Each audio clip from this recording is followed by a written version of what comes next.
सभी दर्शकों को मेरा कोटि कोटि नमन। और आज हमारे साथ महान कवित्रियां शोभा पराशर जी देहरादून से, संगीता कुकरेती देहरादून से और नीतू जोशी जयपुर से हमारे साथ जुड़ी है। और आज हम लोग इस कार्यक्रम को इस तरह से नहीं लेकर आगे बढ़ेंगे कि इस साल में क्या क्या हुआ, वो तो हुआ सो हुआ। अब हम अपने नए वर्ष के लिए क्या तैयारी कर रहे हैं, वो ज्यादा जरूरी है समझना, क्योंकि जो बीत जाता है उसमें हम उलझे रह जाते हैं कई बार, और जो सुनहरे पल आने वाले हैं उनको हम भूल जाते हैं। तो ये एक बहुत जरूरी चीज है जीवन में जो हमको समझना है कि हम किस प्रकार से आज में जिए। जो आज है हमारा, वही हमारे लिए महत्वपूर्ण है। जो हमारा पल बीत गया है उसको हम अच्छी तरह से भी याद कर सकते हैं। तो कुछ छोटी सी पंक्तियों से मैं इसका प्रारंभ करूंगी। विगत स्मृतियों को त्याग कर आशाओं के दीप जलाएं। विगत स्मृतियों को त्याग कर आशाओं के दीप जलाएं। स्वागत करें नव वर्ष का उल्लसित मन प्रफुल्लित तन से। ये एक जीवन का महत्वपूर्ण अंग है। छूट गया जो पीछे तेरे, छूट गया जो पीछे तेरे, उसका शोक नहीं हो मन में। जाना था वो चला गया, आगे सुनहरी भोर खड़ी है। स्वागत करते हैं सुनहरी भोर का। नई ऊर्जा नई ऊंचाई, नई ऊर्जा नई ऊंचाई, नया मंत्र नया मंच सम्मुख। एक हौसला एक मशाल, परंतु प्रतिबद्धता हो जरूर। ये एक हमारे अंदर जो कमी होती है कि हम प्रतिबद्ध नहीं होते हैं। किसी भी कार्य को करने के लिए हम उसमें बहुत टाल मटोल करते हैं। वो ना करके अगर हम सही में, जैसे आज हमारी सखियां जुड़ी हैं, तो उनके से पता चल रहा है, पा जाओगे जो चाहोगे, पा जाओगे जो चाहोगे, कर्मठता को अपना कर। स्वप्नों की दुनिया से बाहर, यथार्थ के धरातल पर। सपनों की दुनिया से बाहर आ जाओ। नव वर्ष नई चेतना, नारा होगा यही हमारा। सनातन ही है धर्म हमारा, तन मन इस पर वारेंगे, तन मन इस पर वारेंगे। तो माँ सरस्वती का आशीर्वाद हम सब पर सदैव बना रहे। और इसी के साथ मैं शोभा पराशर जी को आमंत्रित करती हूँ अपने इस मंच पर, जो वो आए और आगे इस कार्यक्रम को बढ़ाएं। शोभा, आप अनम्यूट कर लीजिए अपने को।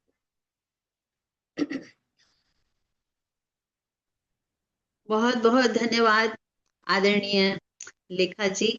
बहुत समय बाद आपने उमंग को पुनः शुरू किया, इसके लिए आपको हार्दिक बधाई देती हूँ और उमंग के मंच को नमन करती हूँ, माँ शारदे को नमन करती हूँ।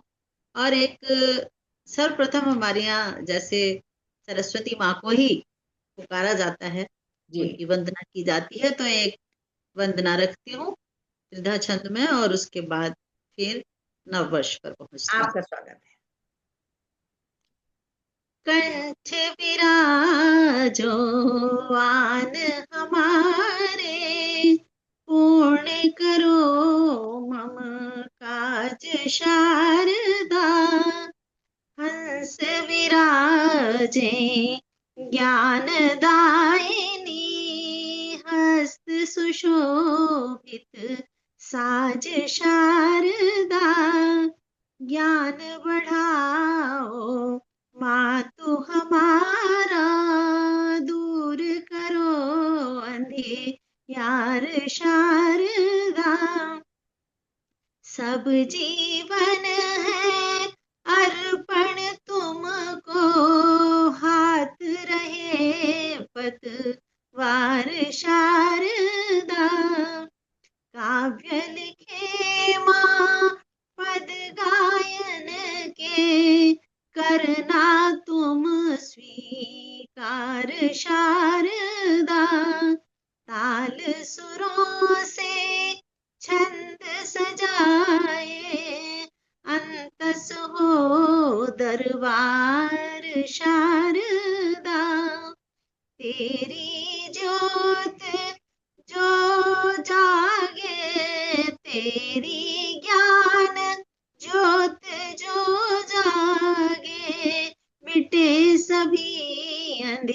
यार शारदा, ऋषि मुनि सब तुमको ध्याते, ऋषि मुनि सब तुझको ध्याते हैं, तारो माँ मझधार शारदा, तारो माँ मझधार शारदा, शरण पड़े हूँ आन तिहारे, पूर्ण हो संस्कार शारदा, चरण धूल मस्तक पर रखती, कर दो अब उद्धार शारदा, कंठ विराजो आन हमारे, पूर्ण करो मम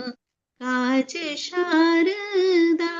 माँ शारदे को शत शत नमन करती। बहुत सुंदर। और कंठ विराजो माँ शारदे, वो तो कंठ आपको ही मिला है, मेरे तो अब माँ शारदा का केवल लेखनी तक रह गया, कंठ वाला उम्र के साथ शायद हो गया है कहीं। तो आपकी तरह ये जो वंदना आप गाते हो ये हम नहीं गा सकते, इसलिए ये मैंने आपके लिए छोड़ा था कि ये आपके मुख से ज्यादा अच्छी लगती है। बहुत बहुत धन्यवाद आपका, बहुत बहुत हार्दिक आभार। और बीते साल की बात हो रही है तो मैं एक बीते साल पर ही छोटी सी रचना आपके समक्ष रख देती हूँ, उसके बाद आगे आप कार्यक्रम बढ़ाइएगा।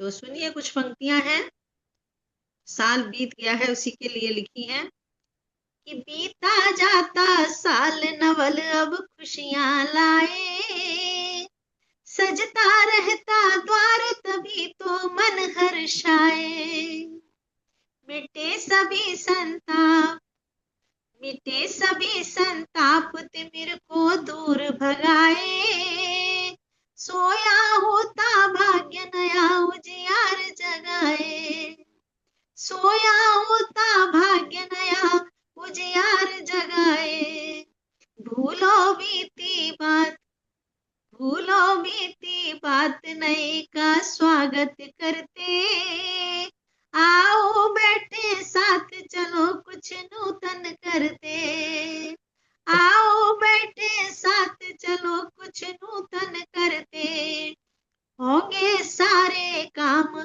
सोच शुच सुंदर कर लो, जीवन कर लो शुद्ध बुद्ध सा संयम धर लो, जीवन कर लो शुद्ध बुद्ध सा संयम धर लो। ये मेरी कुछ पंक्तियां थी अग्रिम नववर्ष की शुभकामनाओं के साथ, कि आप सभी को नववर्ष की शुभकामनाएं। बीते साल को हम विदाई दे रहे हैं और नए साल के लिए फिर आगे। बहुत सुंदर शोभा जी, बहुत सुंदर स्वागत किया है। और ये हम सबका कर्तव्य है इस समय कि नव वर्ष का हम पूरे उल्लास के साथ स्वागत करें, और किसी भी पुरानी बातों के लिए जो बीत गई सो बीत गई, ये हर एक के लिए यही बात है। कठिनाइयां परिस्थितियां जीवन में हर किसी की बदलती है और बदलती रहेंगी। तो कहते हैं ना, कर्मों का लेखा जोखा, तो मैं लेखा जोखा बैठी हूँ ना। अब मैं संगीता जी का अपने मंच पर उनको आमंत्रित करती हूँ कि संगीता जी आए और हम सबको मनोरंजन करें। मनोरंजन के साथ में नव वर्ष का स्वागत किस तरह से वो करेंगे ये देखना है। संगीता जी, आपका स्वागत है। बहुत बहुत धन्यवाद लेखा जी, और सभी को मेरा सादर प्रणाम। नव वर्ष के उसकी मैं आप सभी को बधाई देती हूँ। नव वर्ष आने वाला, सभी के जीवन में उमंग आए और सब खुश रहें। तो कुछ जीवन आधारित दोहे मैं आप सभी के समक्ष रख रही हूँ, स्वागत इसे है। अपने जीवन में जरूर उतारे। हाँ, ये आपने अच्छी बात की, इस सीख देते हुए आप नव वर्ष का स्वागत करें, ये बड़ी जरूरी चीजें होती। इसी तरह हम सच में शिक्षा ग्रहण करते हैं। बिल्कुल बिल्कुल। स्वागत। सुनिएगा, भाग्य विधाता ने रचा पाहन बनी लकीर, निज कर मन से ही बने राजा रंक फकीर, राजा रंक फकीर। जन्म मरण भगवत नियम, नहीं हमारे साथ। यस अपयश और जय विजय करे कृत्य के साथ, करे कृत्य के साथ। मनुज कर्म करते रहो, फल चिंता बेकार है। प्रधान बस कर्म ही, यह गीता का सार, यही गीता का सार। पुण्य कर्म करते चलो, यही रहेंगे साथ। बोए पेड़ बबूल के, लगे रसाल नहात, लगे रसाल नहात। दान वही फलता भला, बिना स्वार्थ साकार। दान लालसा में किया, बन जाए व्यापार, बन जाए व्यापार। कवच प्राण रक्षा निहित, पल में दियो निकाल। दानवीर वह कर्ण थे, तनिक न किया मलाल, तनिक न किया मलाल। सत्य वचन औषधि, कटुक करती दूर विकार। इसका जो पालन करे, खुले मोक्ष का द्वार, खुले मोक्ष का द्वार। धन्यवाद। बहुत बहुत सुंदर, बहुत ही सुंदर आपने शिक्षा दी है। और ये इसका वाकई में अमल करना चाहिए। कर्म का जो फेर है, ये हम में से कोई भी समझ नहीं पाता है। और जितने हम अपने संचित कर्मों को लाते हैं वो भुगत रहे हैं, और आगामी कर्मों की हम फिर से तैयारी करते रहते हैं। देखिए आज में हम नहीं जीते हैं, और कोई भी जो गीता का उपदेश है उसका पालन नहीं करते। इतना ही समझ लें कि हम करता नहीं है। केवल बिल्कुल जो भी कार्य है वो हम ईश्वर को समर्पित कर दें तो हमारा जीवन सच में सुखमय हो जाएगा। ये आप सबसे निवेदन है दर्शकों की, इसका हमेशा ध्यान रखिए कि अपने कर्ता भाव को स्वयं से निकाल दें, फिर देखिए फलीभूत हर चीज होती है। जी, बिल्कुल। बहुत बहुत धन्यवाद इतने सुंदर दोहे कहने के लिए। अब हम नीतू जी का स्वागत करते हैं। नीतू जी, अनम्यूट करिए अपने को और आइए समक्ष सबके।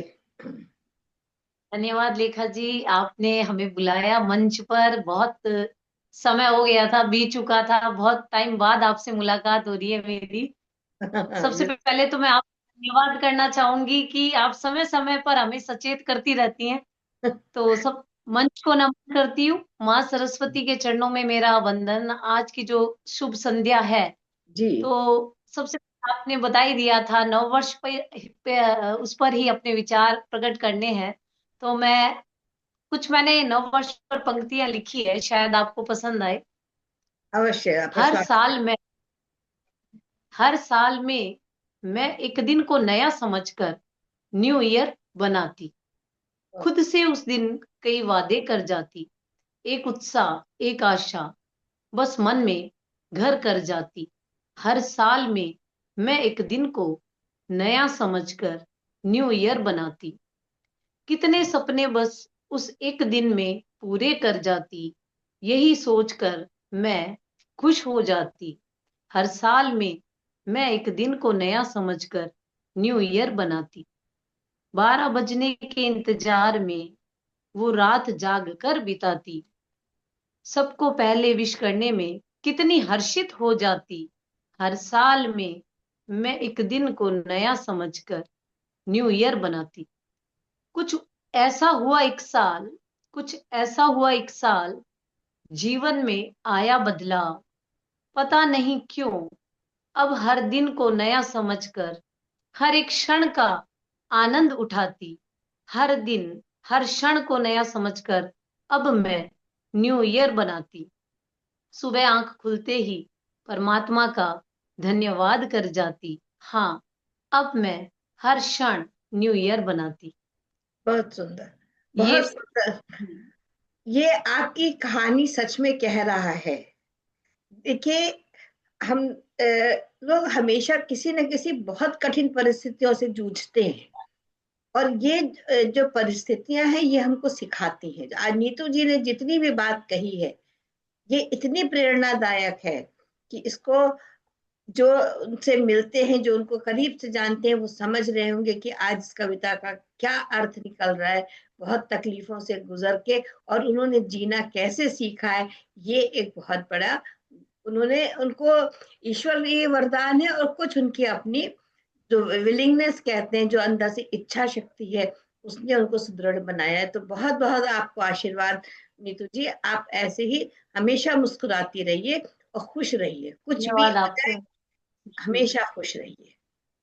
बहुत सुंदर है। और तो एक कविता मैं सुनाना चाहूंगी, जो कवि के मन में कभी भी भाव आ सकते हैं और भावों के बिना कविता नहीं बनती। बिल्कुल तो बिल्कुल। रात्रि 2:30 बजे ये भाव आए और मैंने इसको मोबाइल पे टाइप किया था। जी जी ये मैंने लिखी थी 2024 में जी। कविता पर। कविता तुम क्यों आती हो, कविता तुम क्यों आती हो, दिल दिमाग पर छा जाती हो, उथल पुथल मचाती हो, कविता तुम क्यों आती हो, जब तक ना लिख डालूं तुमको अंदर बवाल कर जाती हो, सागर से भी गहरी हो, ना कोई तुम पर पहरी हो, पहुंच जाती पल भर में वहां जहां कोई जा सकता ना, कैसे भावों को खोज लाती हो, शब्दों को नाच नचाती हो, कैसे कब आ जाती हो, मन में शोर मचाती हो, ना समय देखती हो, बस आ जाती हो, बस अपने शब्द बनाती हो, कभी तो आकर भी कागज कलम ना हो पास, कभी तो आकर भी कागज कलम ना हो पास, चुपचाप चली जाती हो, फिर कितना भी तुम्हें बुलाओ तुम ना आती हो, कभी कभी मन में बहती जाती हो, कभी ठिठक कर बैठ जाती हो, कविता तुम क्यों आती हो, कभी कभी भावों में इतना तुम खो जाती हो, शब्दों को भी ढूंढ ढूंढ कर लाती हो, जितना तुमको खोजे तब जाकर छिप जाती हो, फिर अपनी मर्जी से चली आती हो, कविता तुम क्यों आती हो, जब बैठ करे ध्यान तुम्हारा तब अंतर ध्यान हो जाती हो, रात्रि में जब करे विश्राम तब कहां से चली आती हो, कितनी चंचल कितनी बावली अपनी मर्जी चलाती हो, कविता तुम क्यों आती हो, बिन बुलाए मेहमान सी हृदय में घर बनाती हो, अपनी बात को मनवाने कागज पर उतर जाती हो, कविता तुम क्यों आती हो, हर किसी की जिंदगी में ताका झाकी कर आती हो, फिर कवि से अपनी बात मनवाती हो, कविता तुम क्यों आती हो, कभी हंसाती कभी रुलाती, कभी हंसाती कभी रुलाती, कभी वीर बन जाती हो, कभी प्रेम दीवानी होकर कैसा जाम पिलाती हो, कभी भक्त बनकर भगवान को बुलाती हो, कविता तुम चुपके से क्यों आ जाती हो, कभी नदी की धारा सी बहती जाती हो, कभी झरनों सी राग बनाती हो, कभी पक्षी बनकर उड़ना चाहती हो, कभी पत्थर से ठहर जाती हो, कविता तुम क्यों आती हो, कभी ऐसा प्रपंच रचाती हो, कभी ऐसा प्रपंच रचाती हो, ज्ञानियों को भी तुम समझना आती हो, तुम्हारे जाल में फंसकर गोते खूब लगाते हैं, तुम्हारे जाल में फंसकर गोते खूब लगाते हैं, महीनों साल ध्यान लगाते हैं, फिर भी ना आती हो, कभी अचानक आकर कागज का साथ पाकर हीरे सी जगमगाती हो, कविता तुम क्यों आती हो, कविता तुम क्यों आती हो। बहुत सुंदर, धन्यवाद। बहुत सुंदर, बहुत सुंदर। और इस पे हम ये कहेंगे कि एक बार एक गृहिणी से हमारी बात हो रही थी कि भाई कविता लिखो, तो उन्होंने कहा कविता कैसे लिखो, शब्द तो मन में पर हाथ में झाड़ू है। तो हम क्या करें। और कई बार ऐसे ही होता है कि हम एक्चुअली जब खाना बना रहे हैं या कुछ ऐसे काम करें कि कागज कलम हाथ में नहीं है, उसी समय सारे विचार आते हैं, और जब तक आप अपने कलम को उठाने पहुंचते हैं कविता फिसल जाती हो। फिर कविता क्यों हाथ से फिसल जाती हो, ऐसा ही होता है हमारे साथ। बहुत सुंदर नीतू, बहुत सुंदर। तो संगीता जी धन्यवाद। आप बिल्कुल तैयार बैठी हैं, आइए अब देखिए आप क्या कहती हैं कविता के बारे में, फिर शोभा जी को सुनते हैं। शोभा जी मुस्कुरा रही, शोभा जी को उसका मालूम है कि मैंने आज क्यों कहा है। क्योंकि ये अक्सर हम गृहिणियों के साथ होता है कि हाथ में झाड़ू है, कभी चाकू है, कभी बेलन है, और शब्द बेचारे कविता बनने को तरसते रह जाते हैं। संगीता, म्यूट करिए अपने को।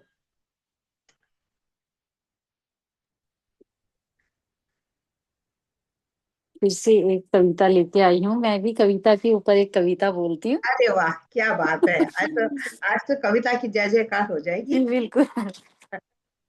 कभी छंदों में रहकर हाँ। कभी स्वतंत्र ही रहती हूँ। मैं एक कविता हूँ, कवियों के मनोभाव कहती हूँ। वाह। भावनाओं के खेत में हल कलम की चलाती हूँ। शब्दों के बीज से नित नया जन्म लेती हूँ। कभी व्यंग करती, कभी कटाक्ष भी करती हूँ। मैं एक कविता हूँ, कवियों के मनोभाव को कहती हूँ। भाव के बहते सागर में कविता की नाव चलाती हूँ। शब्द शब्द की यात्रा में कलम की पतवार बनाती हूँ। आसान नहीं रहा मेरी, फिर भी मैं चलती हूँ। मैं एक कविता हूँ, कवियों के मनोभाव कहती हूँ। बहुत सुंदर। तपती रेगिस्तानी रेत पर शीतल बयार बहा देती हूँ। भावों की तपिश से बर्फ को भी पिघला देती हूँ। खामोश है जुबां मेरी, आंखों से मैं बहती हूँ। मैं एक कविता हूँ, कवियों के मनोभाव को कहती हूँ। बहुत धन्यवाद। बहुत सुंदर, क्या बात है भाई! तो आज तो कविता ने बिल्कुल अपना पूरा जो सुरूर है वो सारा इस उमंग में उड़ेल दिया है। बिल्कुल, तो हाँ। क्या बात है, बहुत खूब। धन्यवाद। हाँ भाई शोभा जी, आपकी कविता क्या कहती है? अनम्यूट करिए शोभा।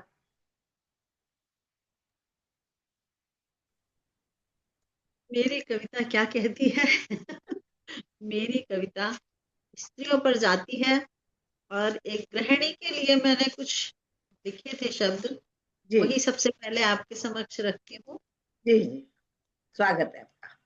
एक दूसरा तो चलिए।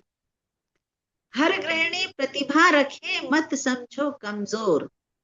हर गृहिणी प्रतिभा रखे, मत समझो कमजोर। और विपदा से डरती नहीं, कब करती है शोर। बहुत भोर उठे से सांझ तक तनिक नहीं तन चैन। और थकती काया हो रही, मुख से मीठे बैन। मुख बहुत से हमेशा मीठे वचन बोलती रहेगी, वो कितना ही थक रही हो। गृहिणी है गृह लक्ष्मियां, बच्चों की है जान। और पति परमेश्वर साथ हैं, अपनी रख पहचान। बहुत अंतस में करुणा भरी, ममता की है खान। और जितना चाहो लूट लो, करे प्रेम का दान। करे प्रेम का दान। कितनी ही थकी हुई होगी, लेकिन हमेशा प्रेम ही लुटाती रहेगी। कभी कभी भी कोई गृहिणी गुस्सा और वो बहुत कम करती है, बस बच्चों पर उतारती है, लेकिन बड़ों के लिए कभी कुछ नहीं बड़ों के कहती लिए है। कभी नहीं होता है। सही बड़ों में। के लिए हर समय थाल सजाकर तैयार ही रहती है। तो ये एक छोटी सी कविता थी। बहुत सुंदर। और एक आधुनिक युग में जो चल रहा है, उस पर एक मैंने कुछ रचना लिखी थी, जी उसको रखती हूँ जी। आपके समक्ष। आजकल जो लड़कियां हैं, जो आजकल माहौल चल रहा है कि एक नहीं कई कई फ्रेंड्स बना लेती हैं, और शादी करती हैं, नहीं करती हैं, मतलब कई तरह के वो जो हम्म, चल रहा है माहौल, छोड़ देती हैं, घर छोड़ जाती हैं, हस्बैंड को करती हैं। उसी पर कुछ रचना एक मैंने लिखी थी काफी पहले, तो उसको रखती हूँ आज आपके समक्ष। हम्म, कि पिया के लिए सदा सजती थी प्रियसी, अब वो रहा न पिया, ना रही वो प्रियसी। कि पिया के लिए सदा सजती थी प्रियसी, अब वो रहा न पिया, ना रही वो प्रियसी। पहले थी सच्ची प्रीत, अब चली यही रीत। एक नहीं चार बॉयफ्रेंड वो बनाती है। बहुत बहुत सही। अब किया हुआ बॉयफ्रेंड पत्नी है गर्लफ्रेंड। शर्मो हया न लज्जा साथ लेके आती है। जब तक माने बात तब तक रहे साथ। जब तक माने बात तब तक रहे साथ। बात बात पे वो घर छोड़ भाग जाती है। मांग में सिंदूर है न कंगना सजाती, हाथ भाल पहना बिंदी बिछुए पाँव में सजाती है। भाल पहना बिंदी बिछुए पाँव में सजाती है। पिता से लजाए ना वो, पिता से लजाए ना वो सपने सजाए कोई, पिया को वो अपनी उंगली पे नचाती है। पिया को वो अपनी उंगली पे नचाती है। और अंतिम दो पंक्तियां देखिए कि जब तक माने बात, जब तक माने बात तब तक रहे साथ, वरना वो सीधे उसे कोर्ट में बुलाती है। वरना वो सीधे उसे कोर्ट में बुलाती है। पिया के लिए सदा सजती थी प्रेयसी, अब वो रहा न पिया ना रही वो प्रेयसी। तो ये थी बहुत आधुनिक युग पर मैंने कुछ ये रचना आधुनिक युग है, तो ये तो बात बहुत सही सही है। आपने कही कि आजकल, लेकिन देखिए आपने जो बात कही कि भाल पे बिंदी लगाना, बिछुआ पहनना, ये सारी चीजें वैज्ञानिक हैं जो आजकल की लड़कियां समझ नहीं रही हैं। हर चीज के पीछे एक कारण था। बिंदी हम लोग इसलिए लगाते थे कि ये हमारी, जो हमारा आज्ञा चक्र है, उस पर किसी भी प्रकार की कोई दृष्टि ना पड़े, इसलिए पहना जाता था। तो वही तो है कि मतलब अब फिर वो बात मानती नहीं है, किसी की आज्ञा चक्र को ही नहीं वो करेंगी तो आज्ञा भी नहीं मानेगी वो। हाँ, तो हमारे कहते हैं कि आध्यात्म से जैसे हम जुड़े हुए हैं कि ये चीज इसलिए जरूरी है कि देखिए जितने भी आप दक्षिण भारत में जाइए, आप पंडितों को देखिए, सब यहाँ पे टीका तिलक क्यों लगाते हैं, उसका कारण ये होता है कि जिसकी भी दृष्टि आती है, जो भी हमारे अंदर नकारात्मक नकारात्मक ऊर्जा भरती है, उसका स्रोत यही होता है। इसलिए इसको ब्लॉक करने के लिए बिंदी लगाई जाती है। और स्त्रियों के लिए तो खास तौर से कहा गया कि अपने आप को बचाइए। तो इसी तरह बिछुए के लिए भी कहते हैं, पायल के लिए कहते हैं कि जिस समय डिलीवरी के लिए जाते हैं तो उस समय ये सारी चीजें पहनने से दर्द खिंच जाता है, दर्द कम होता है। लेकिन अब नॉर्मल डिलीवरी होती कहाँ है, इसलिए शायद बच्चों को उसकी अहमियत नहीं पता है। तो 16 आप, संस्कार पहले होते थे, इसीलिए तो होते थे ये संस्कार, कुछ ना कुछ तो बात थी ना बिल्कुल। ज्योतिष तो में और विद्या। लेकिन ये हो सकता है आज हमारी आपकी माध्यम से जो हम बात कर रहे हैं कुछ बच्चों तक पहुंचे और वो इसको समझ सके। तो एक छोटी सी रचना आपने जो कही तो मुझे बड़ा अच्छा लगा कि जो इंसानियत है वो कहाँ खो गई है। एक इंसानियत की अगर हम बात करें तो वो कहाँ खो गई है, तो उस पर मेरी एक छोटी सी रचना है।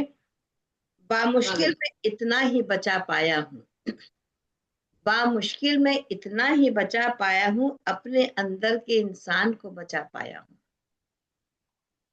बड़ी लानतें भेजते थे मुझ पर लोग, बड़ी लानतें भेजते थे मुझ पर लोग, आज तो बस मैं ईमान बचा पाया हूँ। लगी थी बहुत बंदिशें मेरे ऊपर, लगी थी बहुत बंदिशें मेरे ऊपर, आजादी के कुछ ही पल बचा पाया हूँ। उड़ जाऊं बहुत कोशिश की मैंने, उड़ जाऊं बहुत कोशिश की मैंने, उड़ान के बस सपने ही बचा पाया हूँ। क्या बात है, बहुत उड़ान सुंदर। बस सपने ही बचा पाया हूँ।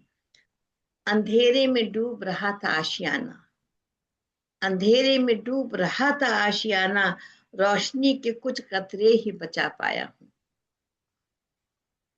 उठती हुई लहरों, उठती हुई लहरों की रफ्तार से, उठती हुई लहरों की रफ्तार से साहिल तक एक ही कश्ती ला पाया हूँ, साहिल तक एक ही कश्ती ला पाया हूँ।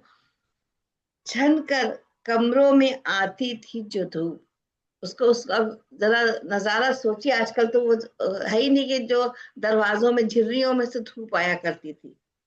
छन कर कमरों में आती थी जो धूप, एक दो खिड़की ही बस बचा पाया हूँ। बहुत खूब। पिघलती थी जो चांदनी छत पर, ये नजारे कहाँ हैं अब, पिघलती थी जो चांदनी छत पर, उसका सिर्फ एहसास बचा पाया हूँ। कागज की कश्ती तैराते थे पानी में, कागज की कश्ती तैराते थे पानी में, सुनहरी यादें ही बस उनकी बचा पाया हूँ। मुश्किल में इतना ही बचा पाया हूँ, अपने अंदर के इंसान को बचा पाया हूँ। तो ये बहुत सुंदर, बहुत खूब। बहुत सुंदर, शानदार, शानदार, बहुत सुंदर। तो ये तो सब आप लोगों के संग साथ का वो है कि आप तो स्वयं बहुत अच्छा लिखती हैं, शुरू से देख रहे हैं, बहुत अच्छे लिखती हैं। भाव, कविता में भाव होने चाहिए, है ना। बस जरूरी नहीं है कि छंद ही हो, कि छंद युक्त हो। छंद मुक्त भी कविताएं अच्छी होती हैं, और मेरी ये पुरानी जो भी कविताएं हैं वो छंद मुक्त ही हैं। छंद युक्त कविताएं मैं इतनी अच्छी नहीं लिख पा रही जितनी मैंने छंद मुक्त लिखी। उसमें भाव थोड़ा कम आते हैं, छंद मुक्त लिखो ना हाँ, तो भाव आ जाते हैं। भाव आ जाते हैं बस। असल में पहले तो मैं बिल्कुल ही अतुकात लिखती थी, लेकिन जब आप लोगों के स्वर को सुना तब मैंने भी स्वर में बंधना शुरू करा, और धीरे धीरे मुझे समझ में आया कि उसमें भी लयबद्धता के साथ भी आप कर सकते हैं काम को। लेकिन बात वो सही है कि जो भाव बिल्कुल निर्बाध गति से जो चलते हैं वो हम्म। एक अलग होते हैं। नहीं, और तुकांत में आते हैं भाव, ऐसी बात नहीं, तुकांत में तो आ जाते हैं, लेकिन जो छंदबद्ध हो जाती है उसमें थोड़े कम लिख पाते हैं फिर। जी जी, बिल्कुल सही बात है। तो बहुत ही सुंदर सफर चल रहा है। नहीं तो आप और कुछ सुनाना चाहेंगे? हमारे पास बस अभी एक एक नव कविता। वर्ष के लिए और बधाई दे दूंगी आपको 4 पंक्तियों से। जी जी, स्वागत है या आपका। तो आप बाद में करें तो बाद में बुला लीजिए, कोई बात नहीं। नहीं नहीं, अभी नीतू नहीं है, आप सुनाइए। सब हम अच्छा एक ही हैं, कोई दिक्कत नहीं है। जी, तो मैं बस ये नववर्ष की जो भोर सुहानी आएगी उसी के लिए जी कुछ पंक्तियां मैंने लिखी थी, तो वो हाँ आपके समक्ष रख देती हूँ। जी, स्वागत। नव वर्ष की भोर सुहानी हो, दिन कर की भरी जवानी हो। क्योंकि नए साल में अधिकतर आप देखिए बारिश होती है, स्नोफॉल होता है, वो सब रहता है, तो ठंड बढ़ जाती है।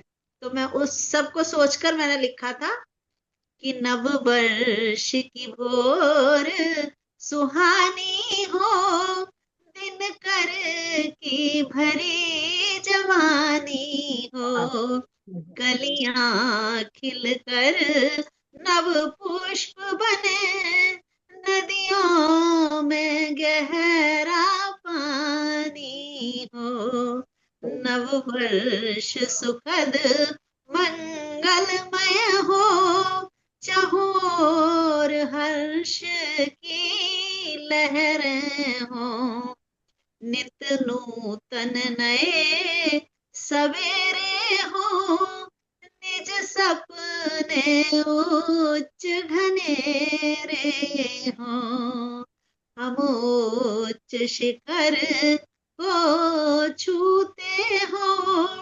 सम्मान हमारे दूने हो, नव वर्ष की भोर सुहानी हो। इसी के साथ नववर्ष की आप सभी को बहुत बहुत मंगल शुभकामनाएं। बहुत सुंदर। आपको भी बहुत सुंदर, बहुत। संगीता, आप कुछ कहना चाहेंगी और धन्यवाद। एक मिनट? थोड़ा सा माहौल को हंसा देती हूँ मैं।